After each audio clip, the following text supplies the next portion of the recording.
সুপ্রিয় শিক্ষার্থী আমার, আমি আবারও চলে এসেছি তোমাদের অনলাইনে ক্লাস নেওয়ার জন্য। তোমরা সকলে কেমন আছো? আমি আশা করছি যে তোমরা সকলে সুস্থ আছো, ভালো আছো, স্বাস্থ্যবিধি মেনে নিরাপদে বাড়িতে অবস্থান করছো। প্রিয় শিক্ষার্থী, ঢাকা কলেজ কর্তৃক আয়োজিত অনলাইন ক্লাসগুলো নিশ্চয়ই তোমরা নিয়মিত করছো।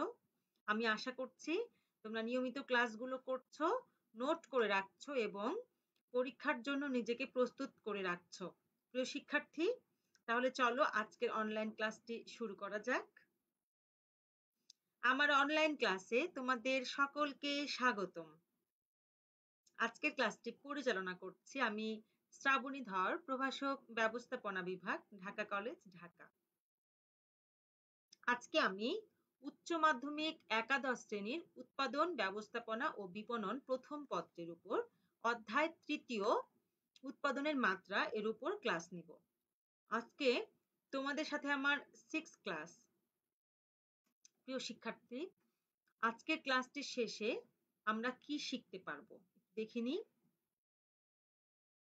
আজকের ক্লাসটির শেষে শিক্ষার্থীরা মিতব্যয়ী উৎপাদন মাত্রা বা মাত্রাজনিত ব্যয় সংকোচ ধারণা ব্যাখ্যা করতে পারবে।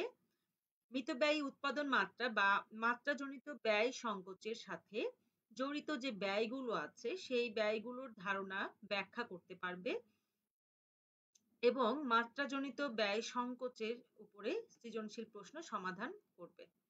প্রিয় শিক্ষার্থী, তাহলে চলো আমরা দেখিনি যে মিতব্যয়ী উৎপাদন মাত্রা বা মাত্রাজনিত ব্যয় সংকোচ জিনিসটা কি, মাত্রাজনিত ব্যয় সংকোচ ধারণাটা কি।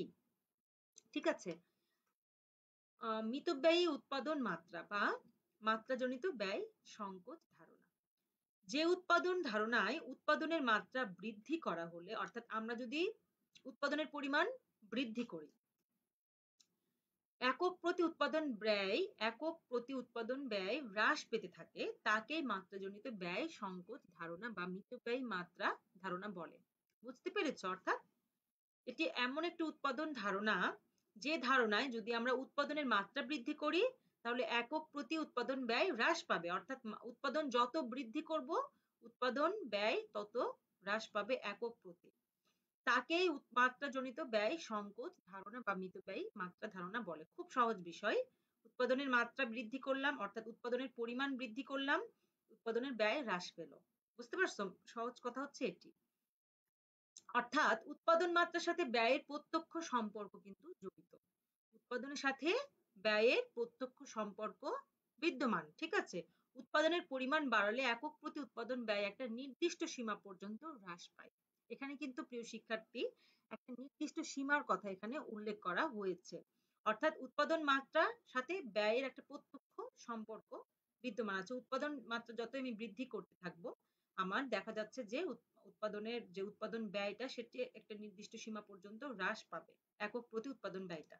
কিভাবে পাবে আমরা কিন্তু সেগুলো একটু পরেই বিশ্লেষণ করব। মূলত আমরা মিতব্যয়ী উৎপাদন মাত্রাটা যেটা বুঝতে পারছি বা মাত্রাজনিত ব্যয় সংকোচ, যে উৎপাদনের পরিমাণ বৃদ্ধি পেলে আমাদের একক প্রতি উৎপাদন ব্যয় হ্রাস পায়। ঠিক আছে, এই জিনিসটাকে আমরা কিন্তু মিতব্যয়ী উৎপাদন মাত্রা বা মাত্রাজনিত ব্যয় সংকোচ বলছি। আচ্ছা, অর্থাৎ উৎপাদনের পরিমাণ বৃদ্ধি পেলে গড় উৎপাদন ব্যয় হ্রাসের যে ধারণা তাই হলো মিতব্যয়ী উৎপাদন মাত্রা।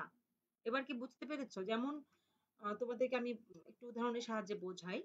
যেমন ধরো আমরা যদি উৎপাদন আমাদের যা করছি খুব অল্প পরিমাণ উৎপাদন করছি, কিন্তু আমাদের কারখানার ভাড়া তো দিতেই হচ্ছে, তাই না? তারপরে কর্মচারী যাদেরকে নিয়োগ দিয়েছি তাদের তো বেতন, ব্যবস্থাপকের বেতন কিন্তু আমাদের কি করতে হচ্ছে, প্রতি মাসেই আমাদের দিতে হচ্ছে। তাহলে আমরা যদি উৎপাদন যা করছি তার চাইতে একটু বেশি করি, কাম্য মাত্রায় উৎপাদন করি, হ্যাঁ, তাহলে কি হবে, আমাদের ফিক্সড কস্ট গুলো কিন্তু বাড়বে না। অর্থাৎ বেতনও বেশি দিতে হবে না ব্যবস্থাপকদের, আবার কি কারখানার ভাড়াও কিন্তু সেমই থাকবে। তাহলে কি হলো, ওগুলো কিন্তু ফিক্সড থেকেই গেল, ওটা কিন্তু বাড়লো না। কিন্তু যখন আমি উৎপাদনের মাত্রা বৃদ্ধি করব, উৎপাদনের মাত্রা যখন আমার বেড়ে গেল তখন কি হলো, পার ইউনিট কস্ট আমার কিন্তু তখন কমে যাবে। যত বাড়বে এক পর্যায়ে আমরা দেখবো যে পার ইউনিট কস্ট তত কমতে থাকছে। কেন?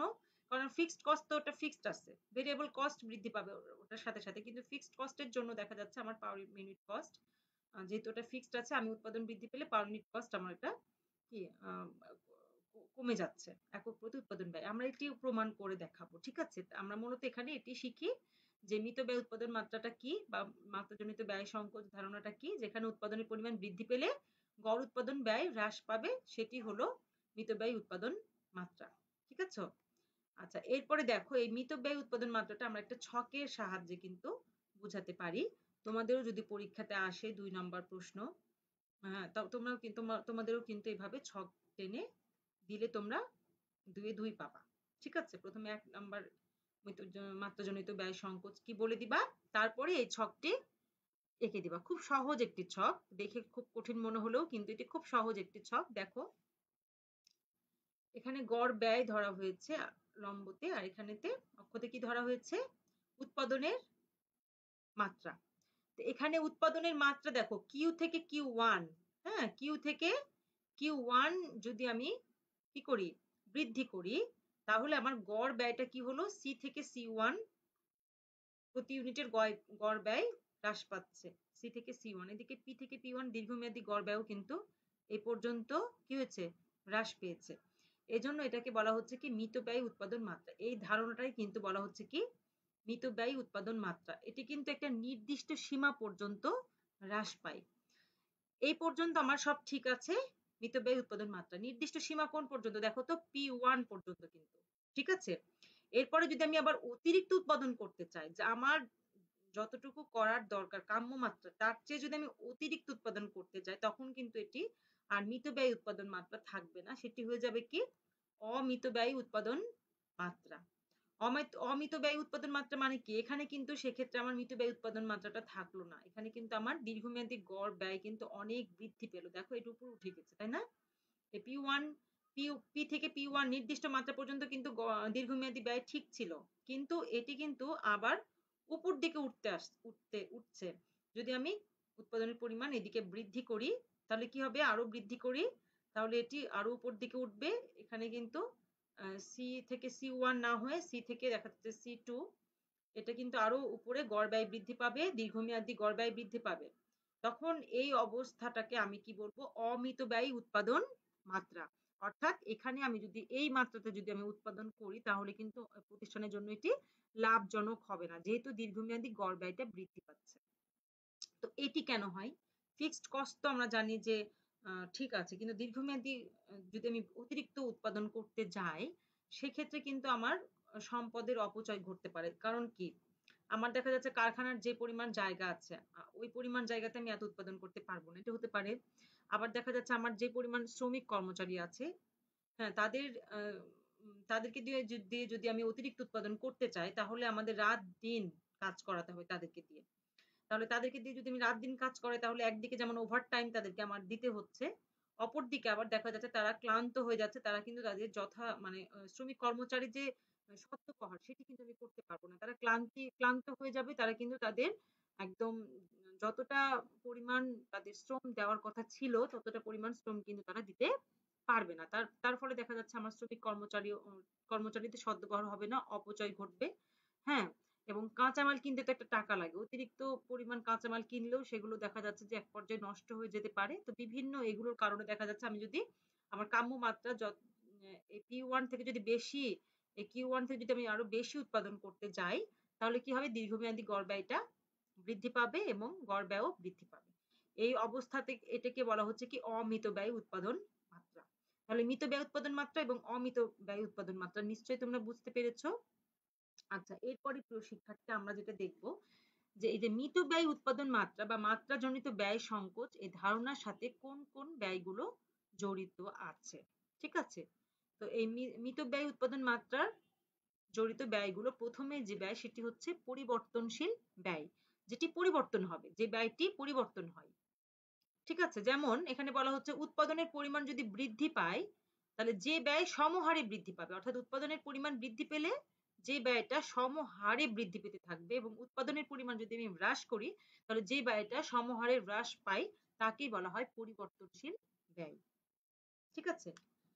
তো তাহলে বুঝতে পেরেছো যে ব্যয়টা উৎপাদনের পরিমাণ বৃদ্ধি পেলেও বৃদ্ধি পাবে, আবার যদি আমি উৎপাদনের পরিমাণ কমাই তাহলে আবার কমে যাবে, সেই ব্যয়টাই হচ্ছে পরিবর্তনশীল ব্যয়।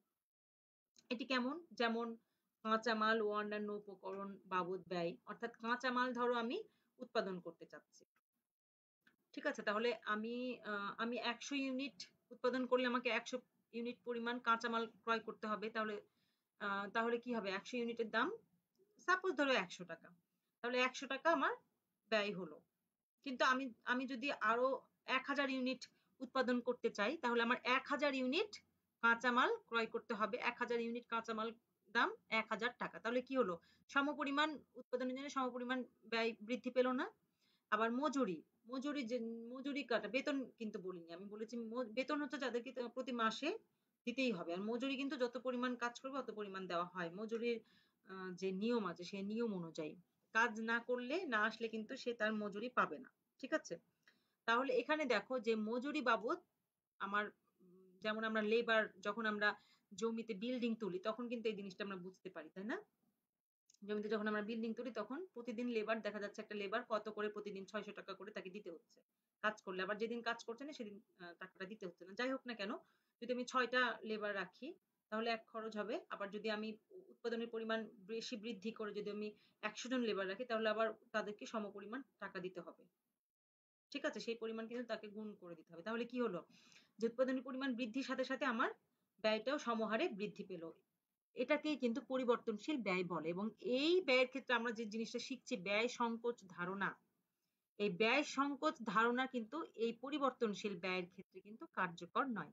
কারণ আমরা ব্যয় সংকোচ ধারণাতে কি বললাম, যে উৎপাদনের মাত্রা বৃদ্ধি পেলে কি হবে, যে গড় উৎপাদন ব্যয়টি হ্রাস পাবে। কিন্তু এখানে কি দেখছি, যে উৎপাদনের পরিমাণ বৃদ্ধি পেলে আবার উৎপাদন বাবদ যে ব্যয় সেটিও বৃদ্ধি পাচ্ছে, তাহলে তো হ্রাস পাইলো না, পাইলো কি, পাইলো না। এই জন্য এটি কিন্তু ব্যয় সংকোচ ধারণা এই ক্ষেত্রে কিন্তু অকার্যকর। তাহলে কার্যকর কোন ক্ষেত্রে, কোন ব্যয়ের ক্ষেত্রে, আমরা সেই ব্যয়টা দেখে নিই। কার্যকর হচ্ছে অপরিবর্তনশীল ব্যয়, যেটি যেটি পরিবর্তনশীল হয় না বা স্থির স্থির ব্যয় যেটি, ঠিক আছে, ফিক্সড কস্ট। এর আগেটা ছিল ভেরিয়েবল কস্ট, এটি কিন্তু কি ফিক্সড কস্ট। তাহলে ফিক্সড কস্ট বা অপরিবর্তনশীল বা স্থির ব্যয় কোনটি? একটা উৎপাদনধর্মী প্রতিষ্ঠানে উৎপাদন হোক বা না হোক যে ব্যয় আবশ্যিকভাবে সংঘটিত হয় তাকে স্থির ব্যয় বলে। অর্থাৎ তুমি উৎপাদন করো এই মাসে বা না করো, তোমাকে সেই ব্যয়টা বহন করতেই হবে প্রতি মাসে মাসে, সেটি হচ্ছে অপরিবর্তনশীল ব্যয়। যেমন এই করোনাকালীন সময়ে কিন্তু আমরা দেখেছি যে যখন সরকার লকডাউন দিল তখন কিন্তু অনেক শিল্প প্রতিষ্ঠান তাদের উৎপাদন বন্ধ রাখার ফলে দেখা যাচ্ছে তারা বলছে যে আমাদের যে ভাড়া, কারখানার ভাড়া, ঠিক আছে, বা বেতন, ব্যবস্থাপকদের বেতন আমাকে প্রতি মাসে তাদেরকে দিতে হচ্ছে, কিন্তু এদিকে উৎপাদন নাই। উৎপাদন না হলে কিন্তু সে মুনাফা পাবে না, সে মুনাফার টাকা থেকে সে ব্যয়গুলো কি করে সংগঠিত হয়। কিন্তু যেখানে মুনাফা নাই, উৎপাদন নাই, সেখানে তার প্রতি মাসে সে ব্যয়গুলো দেওয়ার ফলে দেখা যাচ্ছে লসে চলে আসছে, তারা কিন্তু আর কারখানা চালাতে পারছে না। অর্থাৎ উৎপাদন না করলে যে ব্যয়গুলো তাকে দিতেই হবে সেটাকেই বলা হয় স্থির ব্যয় বা অপরিবর্তনশীল ব্যয়। যেমন কারখানার ভাড়া, তুমি উৎপাদন করো বা না করো, ঠিক আছে, ভাড়া নিয়েছো, সেই ভাড়া কিন্তু প্রতি মাসেই তোমাকে দিতেই হবে। ম্যানেজার বা কর্মচারী নিয়োগ দিয়েছো তাদেরকে, তাদের প্রতি মাসের বেতন তাদেরকে দিতেই হবে, ঠিক আছে। তো এই জন্য এই ব্যয়গুলোকে বলা হয় অপরিবর্তনশীল ব্যয় বা ফিক্সড কস্ট বা স্থির ব্যয়। তাহলে একক প্রতি উৎপাদন ব্যয়টা বের করতে হয় কিভাবে, আমরা একটু সূত্রটা দেখে নিই যে একক প্রতি উৎপাদন ব্যয় আমরা কি করে বের করি, এখানে কোন ব্যয়গুলো এখানে আসে। যেমন একক প্রতি উৎপাদন ব্যয়ের ক্ষেত্রে দেখো কাঁচামাল ও উপকরণ ব্যয়ের সাথে মজুরি ব্যয় যোগ করতে হয়, তার সাথে যোগ মোট স্থায়ী ব্যয় ডিভাইড বাই উৎপাদনের পরিমাণ। আমরা যদি উৎপাদনের পরিমাণ ভাগ কাঁচামাল, উপকরণ ব্যয়, মজুরি ব্যয় এবং মোট স্থায়ী ব্যয় এগুলো যোগ করে যদি আমি উৎপাদনের পরিমাণ দ্বারা ভাগ করি তাহলে কিন্তু আমার একক প্রতি উৎপাদন ব্যয় পাওয়া যাবে। প্রিয় শিক্ষার্থী, এখন দেখো যে উৎপাদনের পরিমাণ আমরা যত বৃদ্ধি করব, আমরা একটা কাল্পনিক সংখ্যা ধরে নিই, তোমরা খাতা কলম নিয়েছো? খাতা কলম নিয়েছো? আচ্ছা, এবার দেখো আমরা একটা কাল্পনিক সংখ্যা ধরে নিব, ঠিক আছে। কাল্পনিক সংখ্যা ধরে তোমরা এখন যোগ বিয়োগ করে কমেন্টে জানাবা। ঠিক আছে? যে তোমার একক প্রতি ব্যয়টা কি হ্রাস পাচ্ছে না বৃদ্ধি পাচ্ছে। ঠিক আছে? এখানে দেখো ধরি কাঁচামাল ও ধরি উৎপাদনের পরিমাণ 1000। ঠিক আছে? উৎপাদনের পরিমাণ কত হলো? 1000 হলো। ওকে? আচ্ছা। এখানে এখন তুমি দাও কাঁচামাল ও উপকরণের ব্যয় দাও হচ্ছে 500। ব্যয় হয়েছে কত? কাঁচামাল এবং উপকরণের বাবদ ব্যয় হয়েছে 500। ঠিক আছে? আচ্ছা। এরপরে মজুরি বাবদ ব্যয় কত হয়েছে? 200। ঠিক আছে? এবার মোট স্থায়ী ব্যয় হয়েছে, মোট স্থায়ী ব্যয় যেটি সবসময় আমাকে হতেই হবে, সেটি কত? 5000। এবার যোগ করে উৎপাদনের পরিমাণ দিয়ে ভাগ করো। কত হলো? একক প্রতি উৎপাদন ব্যয় কত হলো? যতটা হলো রাখো। এবার তুমি কাল্পনিকভাবে আবার উৎপাদনের পরিমাণ বাড়িয়ে দাও। আমরা কি বলেছি? উৎপাদনের পরিমাণ বাড়লে আমার একক প্রতি উৎপাদন ব্যয় কমবে। এটি তো মিত ব্যয় উৎপাদন মাত্রা, তাই না? এবার তুমি এই কাঁচামালে উৎপাদনের পরিমাণটা তুমি তখন কত করেছিলে? 1000 করেছিলে। এবার 1500 করে দাও। 1500 করে কাঁচামাল ও উপকরণ ব্যয়টা বৃদ্ধি পাবে, মজুরিটাও বৃদ্ধি পাবে যদি আমরা উৎপাদনের পরিমাণটা বৃদ্ধি করি। কিন্তু মোট স্থায়ী ব্যয় যেটি আছে কত ছিল? সেটি কিন্তু স্থির থাকবে। এবার ওটা স্থির রেখে তুমি কাঁচামাল ও উপকরণের ব্যয়, মজুরি ব্যয় এই দুটা বৃদ্ধি করো, মোট স্থায়ী ব্যয়টা স্থির রাখো এবং উৎপাদনের পরিমাণটা বাড়াও। তাহলে দেখো একক প্রতি উৎপাদন ব্যয়টা হ্রাস পাবে। আমি তোমাদেরকে বাড়ির কাজ দিলাম যে প্রমাণ করার জন্য। আমি তোমাকে প্রসেসটা শিখাই দিব, তুমি কিন্তু এক একটা করে কমেন্টে উত্তরটা জানাবা। তৃতীয় ধাপে আবার উৎপাদনের পরিমাণ 2000 করো। কাঁচামাল উপকরণ ব্যয়, মজুরি ব্যয়টা ঠিক আছে, যেটি আছে তার থেকে কিছুটা বৃদ্ধি করো এবং মোট স্থায়ী ব্যয়টা আবার তুমি যা আছে তাই রাখো। করে এখন তুমি কি করবা? একক প্রতি উৎপাদন ব্যয় কত হলো দেখো। দেখবা যে উৎপাদনের পরিমাণ বাড়ার সাথে সাথে একক প্রতি উৎপাদন ব্যয়টি কিন্তু কি হবে? হ্রাস পাবে। ঠিক আছে? তো এই ধারণাটাই কিন্তু মিতব্যয় উৎপাদন মাত্রা বা মাত্রাজনিত ব্যয় সংকোচ ধারণা। এবং এক্ষেত্রে অপরিবর্তনশীল ব্যয়ের জন্যই কিন্তু এই উৎপাদনের পরিমাণ বৃদ্ধির সাথে সাথে একক প্রতি উৎপাদন ব্যয়টা হ্রাস পায়। ঠিক আছে? আমরা তোমাদেরকে একটা সৃজনশীল প্রশ্ন দিব। হ্যাঁ? তাহলে তুমি এই বিষয়টা সম্পর্কে কিন্তু একদম ক্লিয়ার হয়ে যাবা। তাহলে চলো প্রিয় শিক্ষার্থী, আমরা একটা সৃজনশীল প্রশ্ন সলভ করি এই বিষয়টা ক্লিয়ার হওয়ার জন্য। ঠিক আছে? দেখো, একটি প্রতিষ্ঠানের বিভিন্ন মাত্রায় উৎপাদন সম্পর্কিত তথ্য নিম্নরূপ। কি কি তথ্য দেওয়া আছে? উৎপাদন মাত্রা যখন 1000 একক, তখন একক প্রতি উৎপাদন ব্যয় কত টাকা? 2 টাকা। এবং সম্ভাব্য মুনাফার পরিমাণ 20,000 টাকা। ঠিক আছে? এটি কাল্পনিকভাবে এটি করা হয়েছে যে যখন উৎপাদন মাত্রা 1000 একক হচ্ছে তখন একক প্রতি উৎপাদন ব্যয় ওই যে যেভাবে আমরা বের করলাম না একটু আগে, ওভাবে একক প্রতি উৎপাদন ব্যয়টা তারা বের করে দেখছে যে কত? 2 টাকা এবং সম্ভাব্য মুনাফার পরিমাণ কত হয়েছে? 20,000 টাকা। আচ্ছা, এরপরে উৎপাদন মাত্রা যখন 1300 একক করা হয়েছে, মানে বৃদ্ধি করা হয়েছে, তখন একক প্রতি উৎপাদন ব্যয়টা কি হবে? কমে যাবে আস্তে আস্তে, তাই না? আচ্ছা, একক প্রতি উৎপাদন ব্যয়টা আস্তে আস্তে কি হবে? কমে 1.9 হয়েছে, 9 এবং সম্ভাব্য মুনাফার পরিমাণও বৃদ্ধি পেয়েছে। কত হয়েছে? 25,000। যেহেতু ব্যয় যখন কমে যায় তখন কিন্তু আমার মুনাফার পরিমাণ বৃদ্ধি পায়। ঠিক আছে? আচ্ছা, এবার উৎপাদন মাত্রা যখন 1500 একক হয়েছে তখন এখানে একক প্রতি উৎপাদন ব্যয় আরো কমে গেছে। কত হয়েছে? 1.50 এবং এখানে মুনাফার পরিমাণ কিন্তু সর্বোচ্চ হয়েছে 35,000 টাকা। এখানে দেখো প্রিয় শিক্ষার্থী, একক প্রতি উৎপাদন মাত্রা যখন আমার বৃদ্ধি পাচ্ছে তখন কিন্তু আমার ব্যয়টা কমে যাচ্ছে এবং পরিমাণ যে মুনাফা, সেই মুনাফার পরিমাণটাও কিন্তু আমার বৃদ্ধি কি পাচ্ছে, তাই না? কিন্তু আমরা বলেছি কি যে একটা নির্দিষ্ট সীমা পর্যন্ত বৃদ্ধি পায়, তারপরে কিন্তু বাড়তে থাকবে। সেটা কি বলছে দেখো, 1600 একক উৎপাদন মাত্রা যখন করা হচ্ছে তখন একক প্রতি উৎপাদন ব্যয় কত টাকা? 2.5 এবং সম্ভাব্য পরিমাণ মুনাফা কমে হলো 10,000 টাকা। এখানে কিন্তু একক প্রতি উৎপাদন ব্যয়টা হ্রাস না পেয়ে কি হয়েছে? বৃদ্ধি পেয়েছে। ওই যে একটু আগে চিত্রতে দেখালাম না যে P1 এর পরে আহ, বৃদ্ধি পেতে থাকবে।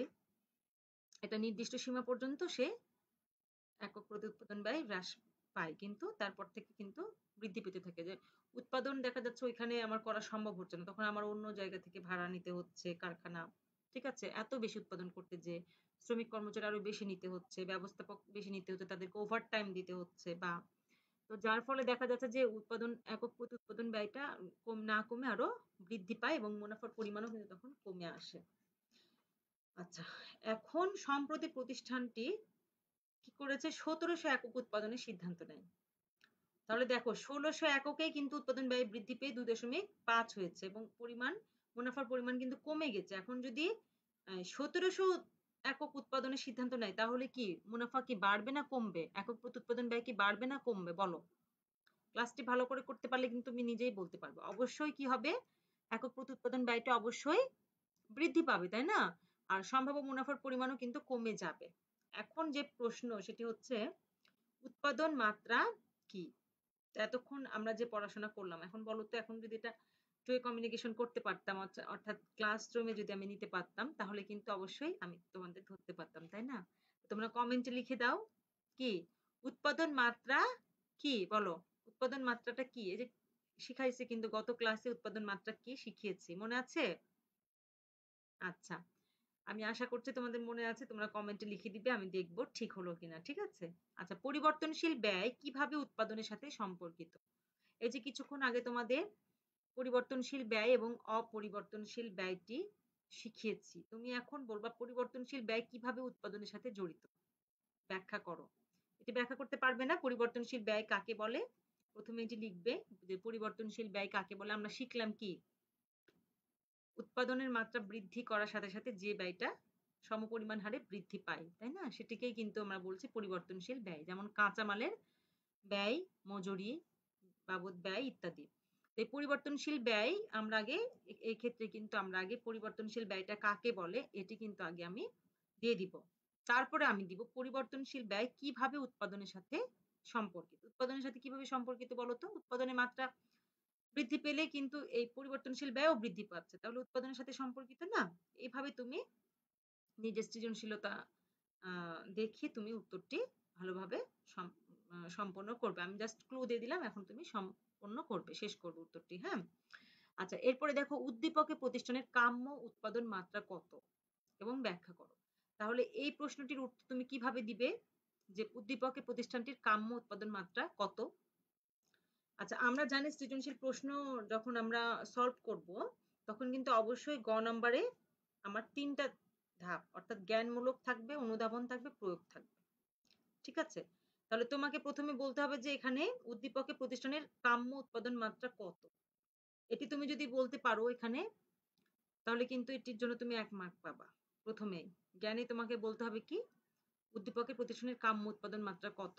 দেখো এখানে কত কাম্য উৎপাদন মাত্রা, আমরা কাম্য উৎপাদন মাত্রা বলতে কি বুঝছি আমরা কিন্তু একটু আগেই শিখলাম, তাই না? কি বলো তো, মনে আছে? কমেন্টে দিতে পারো। তাহলে যেখানে উৎপাদনের যে মাত্রাতে কি হবে, সর্বনিম্ন ব্যয়ে সর্বোচ্চ পরিমাণ মুনাফা অর্জিত হবে, সেটি কিন্তু কাম্য উৎপাদন মাত্রা, তাই না? আচ্ছা, তাহলে এখানে দেখো সর্বনিম্ন ব্যয় কত, 1.50, এই 2, 1.9, 1.5 আর 2.5, এর মধ্যে কাম্য উৎপাদন মাত্রা কত বলতো? 1.5, তাই না? এবং সর্বোচ্চ মুনাফা এখানে কত? 35,000। তাহলে এখানে কাম্য উৎপাদন মাত্রা 1,000 নাকি 1300, 1500 না 1600, কত বলো? হ্যাঁ, অবশ্যই তোমরা বলতে পারবে। এখানে কিন্তু 1500 একক হচ্ছে কাম্য উৎপাদন মাত্রা। কারণ এই উৎপাদন মাত্রাতেই, এই অবস্থাতেই কিন্তু উৎপাদন ব্যয় সর্বনিম্ন এবং মুনাফার পরিমাণও সর্বোচ্চ। তাহলে এটি হচ্ছে আমাদের কাম্য উৎপাদন মাত্রা। বুঝতে পেরেছো? আচ্ছা, এরপরে দেখো ঘ নম্বরে বলা হচ্ছে তুমি কি মনে করো 1700 একক উৎপাদনের সিদ্ধান্ত যৌক্তিক? কাম্য উৎপাদন মাত্রা বিবেচনায় মতামত দাও। তাহলে এখানে, আচ্ছা যাই হোক, গ নম্বরে আমি একটু শেষ করি। তুমি গ নম্বর আনসারটা কিভাবে করবে এবং কিভাবে করলে তুমি 3 এ 3 পাবে পরীক্ষাতে, ঠিক আছে? এখানে তোমাকে প্রথমে যেটি চাওয়া হয়েছে সেটি কিন্তু তোমাকে আগে উত্তর হিসেবে দিতে হবে, হ্যাঁ? তো এর আগের ক্লাসগুলোতে কিন্তু আমি তোমাদের বাড়ির কাজ দিয়েছি। কিন্তু এখন তোমাকে আমি শিখাবো যে উত্তরগুলো তুমি কিভাবে লিখবে সেটি, ঠিক আছে? তাহলে আম দেখো আমি ক থেকে শুরু করি উত্তর লেখাটার ক্ষেত্রে। উৎপাদন মাত্রা কি? এখানে কিন্তু ১ মার্ক থাকে বিধায় তুমি উৎপাদন মাত্রাটা কি ১ লাইনে বা ২ লাইনে তুমি এটার কি বুঝাতে পারলে তুমি ১ এ ১ পাবা। পরিবর্তনশীল ব্যয় কিভাবে উৎপাদনের সাথে সম্পর্কিত? এইটার তুমি ২ মার্ক থাকে। তাহলে এখানে একটি জ্ঞান থাকে, অনুধাবন থাকে। ঠিক আছে? তাহলে এখানে ২ মার্কের জন্য তোমাকে কিন্তু ২ টি প্যারা করতে হবে। তাহলে তুমি ২ এ ২ পাবা। এখানে তোমাকে অবশ্যই পরিবর্তনশীল ব্যয় কিভাবে উৎপাদনের সাথে সম্পর্কিত এই উত্তরটি দিতে হলে তোমাকে অবশ্যই পরিবর্তনশীল ব্যয় কাকে বলে আগে এটি লিখতে হবে। আগে তুমি লিখবা কি পরিবর্তনশীল ব্যয় কাকে বলে এবং পরিবর্তনশীল ব্যয় কাকে বলে যখন তোমার লেখা হয়ে গেল তখন তুমি পরের যে প্যারাতে তুমি লিখবা কি পরিবর্তনশীল ব্যয় কিভাবে উৎপাদনের সাথে সম্পর্কিত। লিখলে তুমি এখানে ২ এ ২ পাবে। ঠিক আছে? এরপরে তুমি উদ্দীপকের প্রতিষ্ঠানের কাম্য উৎপাদন মাত্রা কত? এখানে এই প্রশ্নটার উত্তরে তোমাকে ১ম এ যেটি লিখতে হবে সেটি তুমি লিখবা যে উদ্দীপকের প্রতিষ্ঠানটির কাম্য উৎপাদন মাত্রা হলো ১৫০০ একক। এক কথায় লিখে দিলাম। ১ মার্ক পেয়ে গেলা। এবার দ্বিতীয় যে প্যারা সেটিতে কি লিখবা? সেটিতে তুমি লিখবা যে কাম্য উৎপাদন মাত্রা কাকে বলে? ঠিক আছে? দ্বিতীয় প্যারাতে তুমি লিখবা কি কাম্য উৎপাদন মাত্রা কাকে বলে? তাহলে তুমি ২ পেলা। এবার ৩ এ ৩ পেতে হলে তোমাকে অবশ্যই কি করতে হবে? যে এটি কেন কাম্য উৎপাদন মাত্রা সেটি তোমাকে ব্যাখ্যা করতে হবে। এটি একটু আগে আমি ব্যাখ্যা করলাম না? ওইটাই তুমি এখানে লিখে দিবা যে এটি কেন কাম্য উৎপাদন মাত্রা। ঠিক আছে? আচ্ছা। এবার দেখো ঘ নম্বরে চলে যাই। সেখানে বলা হচ্ছে কি তুমি কি মনে করো যে ১৭০০ একক উৎপাদনের সিদ্ধান্ত যৌক্তিক? কাম্য উৎপাদন মাত্রা বিবেচনায় মতামত দাও। এটা তুমি কি করে লিখবা? তুমি তো একমত না। কারণ ১৭০০ তে দেখো যে ১৬০০ তেই কি হয়েছে ২.৫ অর্থাৎ একক প্রতি উৎপাদন ব্যয়টা বৃদ্ধি পেয়েছে এবং মুনাফার পরিমাণও কিন্তু কি হয়েছে এখানে হ্রাস পেয়েছে। তাহলে তুমি লিখবা যে এক কথায় ঘ নম্বর উত্তর লিখবা যে আমি মনে ১৭০০ একক উৎপাদনের সিদ্ধান্ত যৌক্তিক নয়। আমি মনে করি ১৭০০ একক উৎপাদনের সিদ্ধান্ত যৌক্তিক নয়। এটি লিখলা ১ মার্ক পেলা। ঠিক আছে? এবার ২ মার্ক পেতে হলে কাম্য উৎপাদন মাত্রা বিবেচনায় মতামত দাও তাই বলেছে। তাহলে তোমাকে এখানে কি করতে হবে? কাম্য উৎপাদন মাত্রা কি? সেটি আবার তোমাকে বলতে হবে। ঠিক আছে? এটা তুমি আবার বললাম। বলার পরে এবার তুমি বলবা যে কেন ১৭০০ একক উৎপাদনের সিদ্ধান্ত যৌক্তিক নয়? কেন যৌক্তিক নয়? কাম্য উৎপাদন মাত্রা তুমি আগে লিখে দিয়ে কাকে বলে লিখে দিবা। তারপরে তুমি এখন এখানে লিখবা যে এখানে দেখ এই যে বিশ্লেষণটা তুমি দিবা যে যেখানে ১৫০০ একক এখানে কাম্য মাত্রা, এখানে কাম্য মাত্রার যদি আমি অতিরিক্ত উৎপাদন করতে চাই তাহলে আবার আমার উৎপাদন ব্যয় বৃদ্ধি পাবে। যেমন এখানে ১৬০০ এককে উৎপাদন ব্যয় ২.৫ হয়েছে, বৃদ্ধি পেয়েছে এবং সেক্ষেত্রে আমার মুনাফার পরিমাণও কিন্তু আবার হ্রাস পাবে। তো ব্যয় বৃদ্ধি পেলে মুনাফার পরিমাণ হ্রাস পায়, তাই না? তো এখানে আমাদের ১৬০০ এককেই সম্ভাব্য মুনাফার পরিমাণ হ্রাস পেয়েছে ১০,০০০ টাকা। তো হ্রাস পেয়ে হয়েছে ১০,০০০ টাকা। ঠিক আছে? তাহলে আমি যদি ১৬০০ এককেই আমার উৎপাদন ব্যয় বৃদ্ধি পেয়ে মুনাফা হ্রাস পেয়েছে। যদি আমি আরো বেশি উৎপাদন বৃদ্ধি করতে চাই, অর্থাৎ ১৭০০ একক যদি আমি করতে চাই তাহলে আমার উৎপাদন ব্যয় আরো বেশি বৃদ্ধি পাবে এবং মুনাফা আরো কমে যাবে। ঠিক আছে? তুমি এই জিনিসটা এখানে সুন্দরভাবে উপস্থাপন করবা তাহলেই ভালো মার্কস পাবা। আশা করি তোমরা বুঝতে পেরেছো যে সৃজনশীল প্রশ্নটি কিভাবে লিখতে হয়।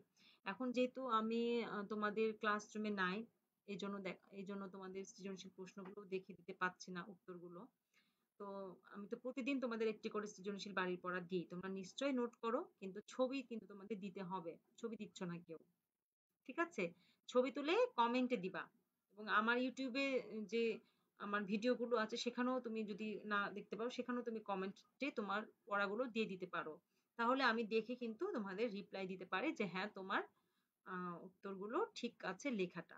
এবং তুমি ভালো মার্কস পাবা কি পাবা না সেটিও তোমাদের আমি বলে দিতে পারি।